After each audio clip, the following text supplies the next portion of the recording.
Hi everyone. तो फिर मैं आया हूँ आपके सामने एक न्यू टॉपिक के साथ। आज का जो हमारा टॉपिक है वो बहुत ही आपके लिए हेल्पफुल होगा, क्योंकि ने किसी ने मेरे फ्रेंड ने कमेंट किया था कि जो डीसीएस होता है उसके पीछे जो टीवी रहते हैं उसके डिटेल्स के बारे में, कि उसमें किस तरह से फीडबैक आता है फील्ड से और इसमें कनेक्शन किस तरह से किया जाता है। ओके, तो इसमें मैं पूरा डीसीएस के टीवी के डिटेल्स के बारे में और फील्ड से किस तरह से हमें इसका इनपुट मिल रहा है, एआई हो गया, डीआई हो गया, उसके पूरे बारे में अच्छे से इस वीडियो में मैं कवर कर दूंगा। तो ये आपके लिए बहुत ही हेल्पफुल होगा, तो वीडियो को एंड तक देखें। और चलिए वीडियो की ओर चलते हैं कि आज का जो मेन हमारा टॉपिक है वो जिस पे बात करने वाले हैं हम लोग, कि सपोज़ माने कि हमारा जो एक लॉजिक जिस तरह से हम लोग बनाते हैं उसमें रहता है कि ट्री फीडबैक हो गया या रन फीडबैक आता है, कुछ भी तो हमारे फील्ड से ही फीडबैक मिलता है। तो हमारा क्या होता है, इस टीवी के द्वारा क्या होता है, इसमें कनेक्टेड करते हैं फील्ड के द्वारा, ठीक है। तो वो किस तरह से इसमें फीडबैक आता है और वो लेके जाकर हमें लॉजिक को बताता है, वो किस तरह से कनेक्शन है उसके पूरा डिटेल्स में बताऊंगा। ओके, तो सबसे पहले मैं चलता हूँ फीडर की तरफ। फीडर क्या होता है ना, एक जो हमें फील्ड से उसका जो आउटपुट मिल रहा है, ओके, उसके बाद फिर हमें इसमें आता है। तो फर्स्ट हम चलते हैं फीडर की तरफ, उसके बाद फिर मैं यहाँ से स्टार्ट करूँगा। हाँ, तो जिस तरह से मैंने बात कर रहा था कि देखिए क्या होता है ना, ये एक फीडर है। जैसे आप लोग ने पढ़ा होगा कि डॉल स्टार्टर होता है, स्टार डेल्टा होता है, तो ये क्या है, डॉल स्टार्टर फीडर बना है। ओके, तो देखिए यहाँ पे बहुत सारे ये जो कॉन्ट्रैक्टर है ये एक्सॉलरी कॉन्ट्रैक्टर है। ये एक्सॉलरी कॉन्ट्रैक्टर इसी के लिए ज़्यादातर लगाया जाता है, वो किस लिए कि इसे कंट्रोल के लिए लगाया जाता है और इजी इससे हमें क्या हो 24 वोल्ट जो हमें रिटर्न फीडबैक मिल जाए। जिससे हमें क्या करें, ये 24 वोल्ट, देख ये जो ब्लू वायर दिख रहा है ना आपको, ये क्या है, ये 24 वोल्ट के लिए है। जो ये क्या काम करता है कि हमारे फीडबैक को लेके जाता है वो डीसीएस को, कि डीसीएस को बताता है जाकर कि हमारा इसका फीडबैक आ गया। देखिए ये क्या है ना, ये जो कॉन्ट्रैक्टर है, इसे कॉन्ट्रैक्टर बोलते हैं, एक्सॉलरी कॉन्ट्रैक्टर। ये क्या है, इमरजेंसी फीडबैक के लिए। जब हमारा इमरजेंसी फीडबैक मतलब क्या है, अगर फील्ड में किसी रीज़न से हमारा क्या कुछ प्रॉब्लम आ गया तो एक स्विच रहता है, वो इमरजेंसी स्विच रहता है। मैं दिखा दूंगा किस टाइप का रहता है। जैसे उसे मारेंगे तो क्या होता है ना, ये सर्किट को क्लोज करवा देगा। ओके, तो ये उसके लिए मतलब है क्या है, अब हमारा जो ये कॉन्ट्रैक्टर क्या है अभी पिक कंडीशन में, मतलब हमारा क्या है, इमरजेंसी सही है, मतलब हमारे फील्ड में कोई प्रॉब्लम नहीं हुआ, ये सही रन है। और ये जो कॉन्ट्रैक्टर है ये क्या है, एक हेल्दी फीडबैक के लिए है। ओके, कि हमारा फीडर जो है हेल्दी है उसके लिए। और ये देख रहे हैं, ये कॉन्ट्रैक्टर भी ओपन कंडीशन में है, आपको दिख रहा होगा कि देखिए ये कॉन्ट्रैक्टर छोड़ कर है, देख रहे हैं ना, इसका कुछ पार्ट बाहर है अभी। देखिए ये, तो ये क्या है, ट्रिप फीडबैक के लिए। जैसे ही ट्रिप करेगा ना तो क्या होगा ना, देखिए ये क्या होता है ना, ब्लू वायर जो दिख रहा होगा आपको, ये क्या है, आपका एनो में लगा है। एनो में लगा है मतलब ये जैसे ही ट्रिप करेगा तो क्या होगा, ये 24 वोल्ट रिटर्न लेके जाएगा। यहाँ 24 वोल्ट आकर रुका है, ये जैसे ही प्रेस करेंगे ये पिक करेगा तो ये क्या होगा, 24 वोल्ट लेके जाएगा। ये कहाँ पे लेके जाएगा, डीसीएस में, जो टीवी है पीछे उसमें लेके जाएगा। और उसे बता देगा कि ये फीडर क्या है, ट्रिप कर गया है और वो सर्किट को क्या करो, बंद कर दो। ठीक है, तो इसके लिए एनो में लेते हैं ट्रिप को। और ये इमरजेंसी, ये भी क्या आपके लिए एनो में लिया है। रीज़न क्या है, क्योंकि ये ट्रिप क्या है, कॉन्ट्रैक्टर पिक है, तो इसका फीडबैक गया है वहाँ पे। फीडबैक क्या है कि हमारा हेल्दी है फीडर, इमरजेंसी भी लेके गया है, इसीलिए कि एनो में कनेक्ट। देखिए यहाँ पे ये एनो छोटा सा आपका एनो लिखा है यहाँ पे, देखिए आपको पूरा अच्छे से दिखा नहीं पा रहा हूँ, पर यहाँ पे एक एनो करके लिखा रहता है। देखिए एनओ करके है, एनओ मतलब नॉर्मली ओपन है। ओके, तो ये जैसे ही कॉन्ट्रैक्टर पिक किया है तो ये क्या है, आउट गोइंग यहाँ से मिला है। देखिए यहाँ 41 है और यहाँ 46 नंबर वायर है। ओके, ये ब्लू वाला, ये 24 वोल्ट के लिए रहता है। और ये 24 वोल्ट किसी रीजन, ठीक है, और जैसे ट्रिप करेगा तो ये हमें लेके जाएगा, डीसीएस को बता देगा। तो 24 वोल्ट देखिए मैं दिखा दे रहा हूँ यहाँ पे मल्टीमीटर से चेक करके कि ये 24 वोल्ट है। हाँ, तो देखिए जैसे ही मैं बता रहा था, ये क्या है, डीसीएस से आ गया है यहाँ पे 24 वोल्ट, ये कार्ड से निकल कर। देखिए अब यहाँ पे मैं चेक कर रहा हूँ। देखिए क्या करना है आपको, एक वायर यहाँ पे लगाना है, ब्लू वाला वायर में ही लगाना है, और एक बॉडी कर दीजिए आप यहाँ पे। तो आप यहाँ पे देख पा रहे होंगे, यहाँ पे 24 वोल्ट दिखा रहा है। देखिए यहाँ 24 वोल्ट दिखा रहा है, आपको सामने डिस्प्ले में दिखा रहा है मल्टीमीटर में, मतलब यहाँ 24 वोल्ट आया है। पिक किया तो रिटर्न इस वायर में चेक करेंगे कि हमारा आउटपुट जा रहा है कि नहीं। तो ये चेक कर लेते हैं, मतलब आउटपुट जा रहा है डीसीएस में। इस तरह से हम क्या किसी फॉल्ट को भी चेक करते हैं कि हमारे इमरजेंसी का फीडबैक क्यों नहीं आ रहा है, अगर कॉन्ट्रैक्टर पिक भी कर रहा है। तो इसी तरह से हम एक बाय वन चेक करते हैं। देखिए एक जैसे ट्रिप का मैंने बता रहा था, सपोज मान लीजिए यहाँ पर जैसे ही लगा रहा हूँ तो 24 वोल्ट तो आके रुका है यहाँ पे, पर आउट नहीं हो रहा होगा अभी। देखिए अभी ज़ीरो है ना, 0.156 मतलब 0 वोल्ट है। ये जैसे ही पिक करेगा तो क्या होगा, ये आउट होगा, और ये आउट होकर क्या लेके जाएगा हमारा डीसीएस में। ओके डीसीएस में लेके जाएगा और हमें वहाँ पे बता देगा कि हमारा कॉन्ट्रैक्टर फीड जो है ये ट्रिप कर चुका है किसी रीजन से और इसे बंद कर दिया जाएगा। तो इस तरह से क्या हमारा किसी चीज़ का फीडबैक जाता है।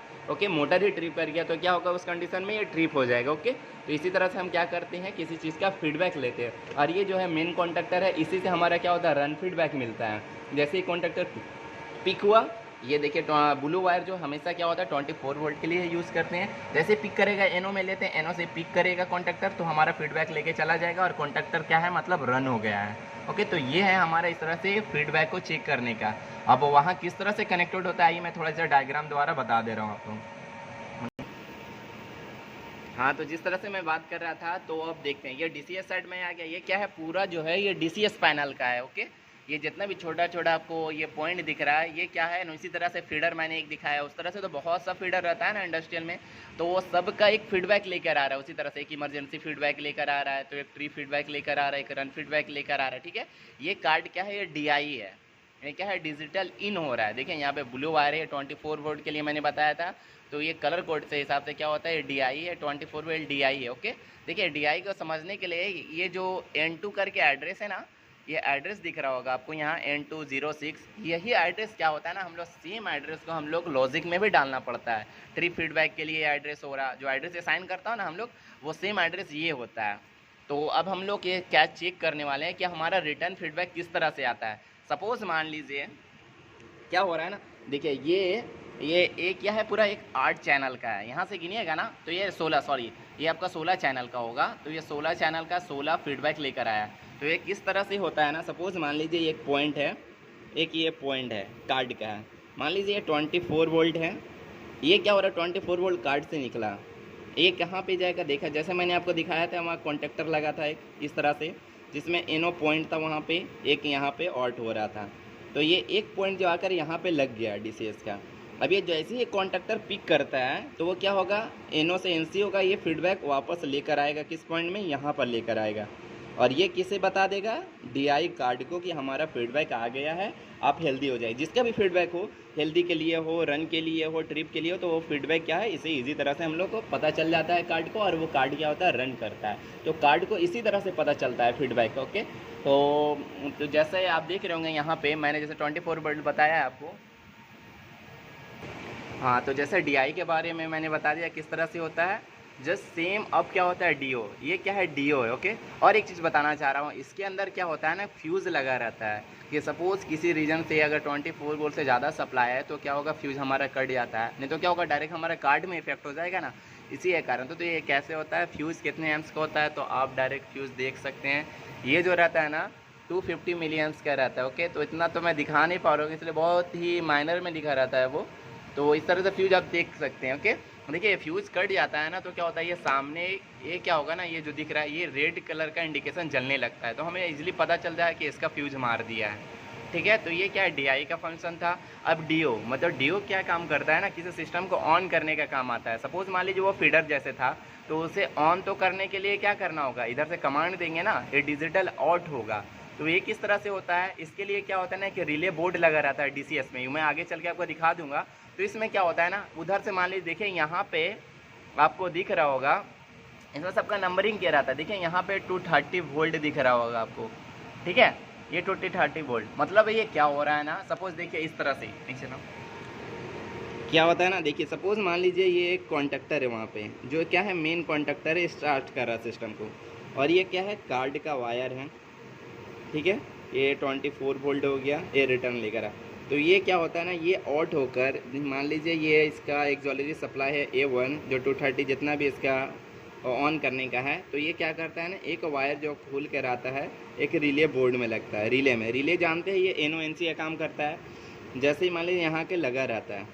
ओके और ये रिटर्न घूमकर क्या होता है कॉन्ट्रैक्टर का इस पॉइंट में लगा रहता है। ओके अब जैसे ही क्या होगा जैसे ही हम स्टार्ट करेंगे 24 वोल्ट तो ये रिले को क्या करेगा पिक करेगा यहाँ पे सप्लाई जाएगा और रिले पिक किया तो क्या होगा इस पावर सप्लाई को पास करवा देगा।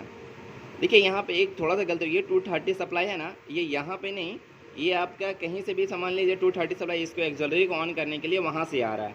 सबसे पहले रुकिए 1 मिनट मैं रफ थोड़ा बना दे रहा हूँ यहाँ पे। सपोज मान लीजिए यहाँ पे इस कॉन्ट्रैक्टर है ये 230 सप्लाई मुझे यहाँ पे देना है, तो 230 सप्लाई ले रहा है यहाँ पे लगा, ठीक है। 230 सप्लाई मैंने इसे दिया कहीं अलग से, तो ये इसका न्यूट्रल पॉइंट है, ये ऑक्सिलरी सप्लाई है। तो ये क्या है, हमारा कार्ड का 2 पॉइंट हो गया, ये 24 वोल्ट हो गया, और एक रिटर्न। ये क्या करता है, सबसे पहले रिले बोर्ड में जाता है इसका सप्लाई, यहाँ पे लगा एक, ठीक है, और ये यहाँ पे से रिटर्न लेकर आता है। तो ये क्या है, रिले बोर्ड है, रिले, ओके। और ये कैसे, यहाँ जैसे ही, और ये जो सप्लाई रहता है ना 230, ये रिले के एक पॉइंट में यहाँ के लगा, और इससे ये 230 लगा, फिर रिटर्न लेके क्या जाता है, यहाँ पे लगा। ये 230 सप्लाई आ रहा है, यहाँ नहीं, ये 230 सप्लाई यहाँ पे लगा, जैसे ही पिक करेगा तो ये 230 सप्लाई यहाँ पे लेकर आएगा और इसे पिक कराएगा, ओके। तो ये रिले बोर्ड जैसे ही सप्लाई देंगे हम लोग, तो क्या करता है, रिले एनो से जो है एनसी होता है और इस पावर सप्लाई को घुमा देता है, ठीक है। ये क्या है, 230 सप्लाई कहीं और से हमें देना होगा एक्सिलरी देने के लिए, ठीक है, इसे कंडक्टर को पिक करवाने के लिए। इसे पिक करवाना होगा ना, तभी पिक करेंगे तो क्या होगा, हमारा मोटर का सप्लाई आगे जाएगा। तो इस तरह से डीओ का काम होता है, ठीक है। अगर इसमें किसी तरह से आपको प्रॉब्लम हो तो आप कमेंट करके हम बता सकते हैं, मैं और अच्छे से डायग्राम बनाकर इसे आपको एक्सप्लेन कर दूंगा। हाँ, जो मैं रिले बोर्ड के बारे में बता रहा था ना, ये वो रिले बोर्ड है। ये क्या होता है, देखिए, डीओ कार्ड हो गया, ये हमारे कितना है, 32 चैनल का है। मैंने ऑलरेडी पहले भी इसमें आपके बारे इस टॉपिक में चर्चा हो गया है। तो ये आपका 32 चैनल का है, जिस एक चैनल को जो हम एक फीडर में लेके जाएंगे तो वो आकर क्या हो रहा है, यहाँ पे लग रहा है, ठीक है। इससे आउट हो रहा है तो उस फ्यूज़ में, जैसे मैंने पीछे दिखाया था, उस फ्यूज़ में लगा है, और वो जो है रिले जैसे ही यहाँ पे पिक किया तो वो 230 सप्लाई को क्या किया, मूवमेंट लेकर उस कॉन्टैक्टर को जो है, ये कॉन्टैक्टर के बारे में जो बता रहा था, इस कॉन्टैक्टर को पिक करवा देगा। तो ये काम होता है डीओ का। आइए मैं बता दे रहा हूँ कि एआई का काम किस तरह से होता है और उसका फीडबैक किस तरह से होता है। हाँ, तो जैसे ऑलरेडी मैंने बात कर लिया डीआई के बारे में, ये डीआई किस तरह से फीडबैक होता है, और डीओ का हो गया। तो आई थिंक ये आपको समझ में आ गया होगा टीवी का कनेक्शन किस तरह से होता है। अब एक और इम्पॉर्टेंट बात होता है कि आपको ये कनेक्शन किस तरह से करते हैं। तो इसके लिए क्या होता है ना, एक हमारे पास पूरा लिस्ट रहता है कि कौन सा एड्रेस में किसे कनेक्शन करना है। देखिए, लिस्ट का मैं तो पूरा डिटेल से नहीं दिखा पाऊँगा, पर क्या करते हैं ना हम लोग इंडस्ट्री में, इसे देखने के लिए एक लिस्ट हम लोग क्या होता है पैनल में चिपका देते हैं, कि अगर न्यू कोई भी लड़का आया तो वो क्या एड्रेस जस्ट खोज कर इसमें काम कर पाए कि कौन सा किस में प्रॉब्लम आया। तो वो लिस्ट किस तरह से रहता है, देखिए इस तरह से ये लिस्ट रहता है, ठीक है। जैसे आपको दिख रहा होगा ये किलन, यहाँ पे देखिए ये एड्रेस है, ये आपका AI का है, ओके। तो इसमें देखिए एड्रेस लिखा हुआ N101 AI01, ये किसका है, किलन सेल टेम्परेचर का है, और वो कहाँ पर है। तो देखिए आपको इस एड्रेस को खोजना है, ठीक है। वो जैसे ये AI का था, ठीक है। देखिए यहाँ AI लिखा हुआ मतलब एनालॉग इनपुट है, और मैं DI में बात कर रहा था तो DI पे आ जाता हूँ। देखिए यहाँ पे DI लिखा है, यहाँ पे दिख रहा है ना आपको, छोटा छोटा में होगा N109 DI02। तो ये किसका है, देखिए यहाँ पे एक छोटा सा यहाँ पे लिखा हुआ है KSD ऑयल पम्प 2, मतलब KSD ऑयल पम्प 2 का ये पूरा एड्रेस है यहाँ से यहाँ तक। ये क्या क्या है, देखिए जैसे मैंने बताया था इमरजेंसी फीडबैक है, तो इमरजेंसी फीडबैक N108 DI31, ये क्या हुआ, इमरजेंसी फीडबैक आ रहा है इस एड्रेस में। इस एड्रेस में रन फीडबैक आ रहा है, ये ट्री फीडबैक आ रहा है, कंट्रोल हेल्दी आ रहा है, ये रिमोट सेलेक्शन आ रहा है, ठीक है। तो ये पूरा फीडबैक, अब इसको एड्रेस हम लोग किस तरह से खोजेंगे, तो सबसे पहले आपको क्या है, N1 खोजना है, 08 है। तो आइए, हाँ, जिस तरह से बता रहा था, देखिए यहाँ पे क्या है, N2 है, पर हमें क्या खोजना है, N1 खोजना है। तो देखिए यहाँ पे आपको दिखेगा, पूरा अच्छे से नहीं दिख पा रहा, पर यहाँ पे क्या है ना, अंदर पे N1 है, ये क्या N1 है, 08 है, ओके। हमें क्या खोजना था, N108 31 खोजना है। देखिए यहाँ पे 31 लिखा है ना, तो हम 31 को खोजेंगे। हाँ, तो देखिए ये N108 24 है, इसी तरह से नीचे जाएंगे 26 27 20, देखिए ये 31 है ना। तो ये 31 जो है हमारा क्या है, इमरजेंसी फीडबैक आ रहा है इसमें। और ये बगल में है ना, इसमें हम लोग क्या करते हैं ना, एड्रेस लिखा रहता है, देखिए EM यहाँ पे हल्का दिख रहा होगा, मतलब इमरजेंसी है ये, ठीक है। और ये ऑयल पम्प 2 है, जैसे मैंने दिखाया था KSD ऑयल पम्प 2, देखिए यहाँ पे लिखा है KSD, तो ये इसका फीडबैक आ रहा है। तो इस तरह से क्या करते हैं ना हम लोग, एड्रेस के द्वारा सब टीवी में कनेक्शन किया जाता है। तो इस तरह से आप क्या है, आप इंडस्ट्रियल में इजी कनेक्शन कर सकते हैं। और अगर आप कहीं इंडस्ट्रियल में जॉब नहीं किए हैं तो आप इजी, अभी कोई भी इंडस्ट्रियल में जॉब करने जाएंगे तो आप ये चीज़ देखेंगे तो आप इजी समझ सकते हैं, ठीक है। अगर जो इंडस्ट्रियल में जॉब कर रहे हैं तो आप इस तरह से इजी एड्रेस असाइन कर सकते हैं। अगर किसी का फीडबैक नहीं आ रहा है तो यहाँ से मल्टीमीटर लगाकर आप 24 वोल्ट चेक कर सकते हैं, जैसे मैंने आपको दिखाया भी हूँ फीडबैक का। तो आप इस तरह से क्या कर सकते हैं ना, आप फॉल्ट को अपना असाइन कर सकते हैं कि फॉल्ट कहाँ पर है। इस तरह से फॉल्ट हम क्या करते हैं, देखते हैं, फाइंड करना पड़ता है कि फॉल्ट कहाँ पर है, इतना ईजी से फाइंड नहीं हो जाता है। तो इसी तरह से स्टेप बाय स्टेप आगे फीडर चेक करेंगे, फिर यहाँ से चेक करेंगे कि हमारा फीडबैक आ रहा है कि नहीं। तो ये था DI का फंक्शन, और DI हो गया DO। देखिए ये पूरा एक हमारा एक पूरा इसी तरह से पूरा एक चैनल है, आप एक नहीं है, इसमें पूरा प्लान का आ रहा है चारों तरफ। तो एक पैनल, इस तरह से हमारे पास 4 पैनल है जो चारों तरफ से फीडबैक को लेकर आता है। ओके, तो इसी तरह से आपको एड्रेस असाइन किया जाता है। ये DI है, आपको सामने ही दिख जाएगा, यहाँ पे लिखा रहता है एड्रेस में DI। ये जो है आपका DO है येलो कलर का, और ये जो आपको कार्ड दिख रहा है ना, ये AI है। देखिए यहाँ पे AI हम लोग ने लिखे हुए रखते हैं कि इजी हम लोग एड्रेस को असाइन कर सके। मगर मतलब क्या हो रहा है, एनालॉग इनपुट, मतलब किसी चीज़ का मिलियन एम्स, मतलब किसी मिली एम्स का फीडबैक लेने के लिए, सपोज जैसे कि मान लीजिए कोई ड्राइव है, उसका हम लोग करंट फीडबैक ले सकते हैं, उसका हम लोग RPM कितने ले रहा है उसका फीडबैक ले सकते हैं। इस तरह से हम लोग क्या AI में लिया जाता है। ये एनालॉग इनपुट है, कंट्रोल वाल्व का फीडबैक लेते हैं। ठीक है, तो ये कंट्रोल वाल्व फील्ड तो मैं जाके दिखा नहीं पाऊंगा, तो कंट्रोल वाल्व का सेम इसमें भी काम होता है। जैसे ही हम यहाँ से एनालॉग इन देते हैं तो वहाँ पे क्या होता है, कंट्रोल वाल्व में पावर सप्लाई जाता है, और जितना हम लोग रेफरेंस दे रहे हैं और ओपन क्लोज करने के लिए, ठीक है, ये इन हो रहा है, इसमें मतलब फीडबैक आ रहा है। अगर ये मान लीजिए हम लोग क्या हो रहा है, सपोज मान लीजिए हमारा कोई फीडर है या ड्राइव है, वो करंट जितना ले रहा है उससे हम लोग इसमें क्या कर सकते हैं, देख सकते हैं कि कितना हमारा करंट ले रहा है। और हम लोग इससे और क्या देख सकते हैं कि कंट्रोल वाल्व इधर से क्या करते हैं, हम लोग पावर सप्लाई देंगे, ये एनालॉग इन होगा, मतलब उधर से जितना भी फीडबैक आ रहा है ना, कंट्रोल वाल्व कितना ओपन क्लोज हुआ, तो इसमें देख सकते हैं। और ये इसके बगल में क्या AO है, इससे क्या हो रहा है, एनालॉग आउटपुट है, मतलब हमें किसी चीज़ का रेफरेंस देना है। मान लिया ड्राइव है, उसको 500 RPM में चलाना है, तो उसमें हम लोग ये क्या, अगर 420 मिलियम्स में काम करता है तो 20 मिलियम सप्लाई देंगे, वहाँ सेट पॉइंट डालना पड़ता है। उसी तरह से क्या कंट्रोल वाल्व है, कितना ओपन करना है, क्लोज करना है, इससे इसमें काम होता है। या ट्रांसमीटर है, ट्रांसमीटर का चेक करते हैं, ठीक है, एनालॉग आउट होता है ट्रांसमीटर में, आपका देख रहे होंगे ये ट्रांसमीटर एनालॉग इन होता है। देखिए और चीज़ मैं दिखा दे रहा हूँ इसमें, ठीक है। ओके दोस्तों, आज के लिए इतना ही काफ़ी हो, क्योंकि वीडियो को ज़्यादा ही लंबा हो रहा है। अगर आपको इस वीडियो में किसी तरह से और भी जानकारी चाहिए होगा तो आप ये इजीली कमेंट कर सकते हैं हमें, या किसी तरह फोल्ड या किसी तरह डाउट हो तो आप इजीली हमें नंबर दिया हुआ है, आप हमें कॉल करके अच्छे से पूछ सकते हैं। किसी तरह डाउट हो तो कमेंट करें, तो मैं इसके बारे में और भी अच्छा एक्सप्लेन करके वीडियो बनाऊंगा। तो आई थिंक आपको ये वीडियो अच्छा लगा हो, और अच्छा लगा हो तो लाइक करें, कमेंट करें और अपने दोस्तों में शेयर करें, जिससे मैं और अच्छी आपको वीडियो अपलोड करता रहूँ। एक और इम्पोर्टेंट बात था कि बहुत कोई हमें बोल रहे थे कि स्काडा में वीडियो बनाने PID कंट्रोलर पे, तो PID कंट्रोलर वीडियो इसलिए मैं अपलोड नहीं कर पा रहा हूँ कि थोड़ा सॉफ्टवेयर का इश्यू हो रहा है। तो आई होप हमारे पास ये सॉफ्टवेयर जो है 2-3 दिन के अंदर आ जाएगा, तो मैं आपको PID कंट्रोलर के बारे में भी अच्छे वीडियो अपलोड करने लगूंगा। तो ओके दोस्त, फिर मिलते हैं नेक्स्ट वीडियो में। Thank you.